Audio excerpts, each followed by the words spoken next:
Assalamualaikum warahmatullahi wabarakatuh. Berjumpa lagi dengan saya Wenisa Fitri dari kelas 28A. Di sini saya akan menjelaskan mengenai konsep dasar asesmen pembelajaran.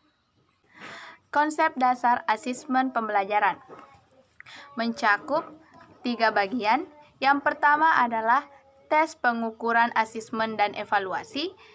Yang kedua, tujuan, fungsi, dan prinsip asesmen. Dan yang ketiga adalah asesmen kognitif, afektif, dan psikomotor. Bagian pertama, tes pengukuran asesmen dan evaluasi. Tes adalah suatu prosedur untuk mendapatkan perilaku seseorang yang dievaluasi menggunakan prosedur standar. Kedua adalah pengukuran. Pengukuran dimaksudkan untuk memperoleh informasi yang sesuai dan akurat tentang sesuatu yang diukur. Nah, pengukuran adalah kegiatan yang dilakukan untuk membandingkan sesuatu dengan atau atas dasar ukuran tertentu. Asesmen adalah penerapan praktis dari pengukuran atau cara memperoleh data melalui berbagai bentuk pengukuran. Evaluasi adalah suatu proses yang ditempuh seseorang untuk memperoleh informasi yang berguna untuk menentukan mana dari dua atau lebih alternatif yang diinginkan. Bagian kedua, tujuan, fungsi, dan prinsip asesmen. Yang pertama, tujuan asesmen.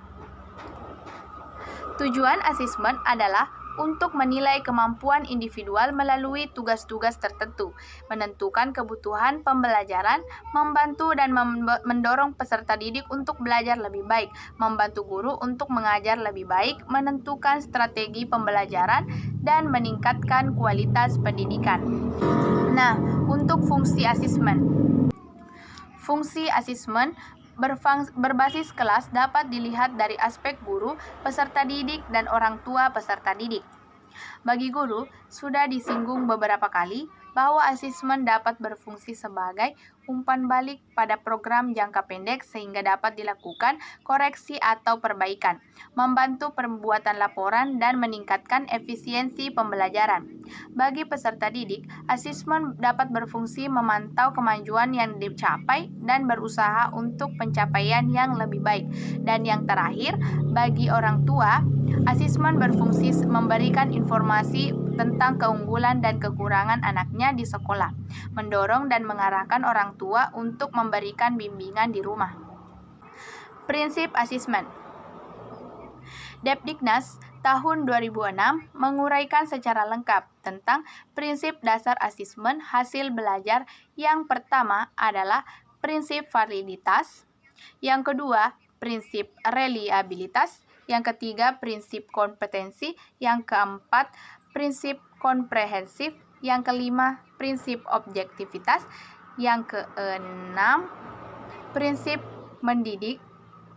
Nah, bagian yang ketiga dari konsep dasar asesmen pembelajaran adalah asesmen kognitif, afektif, dan psikomotor.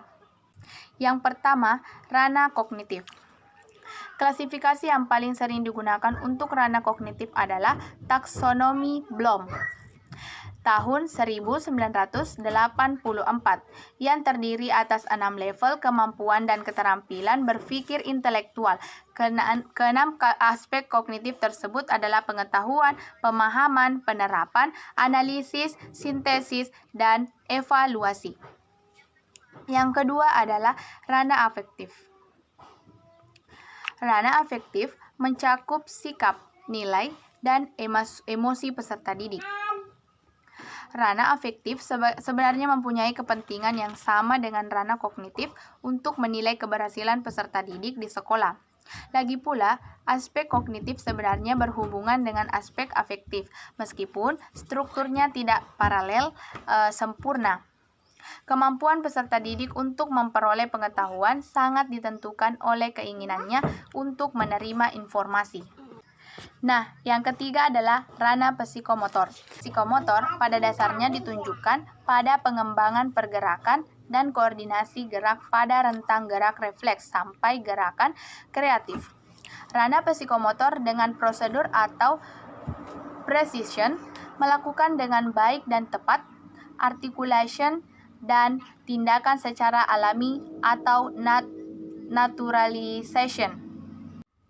Nah, itulah mengenai konsep dasar asesmen pembelajaran yang bisa saya jelaskan. Lebih dan kurangnya mohon dimaafkan. Assalamualaikum warahmatullahi wabarakatuh.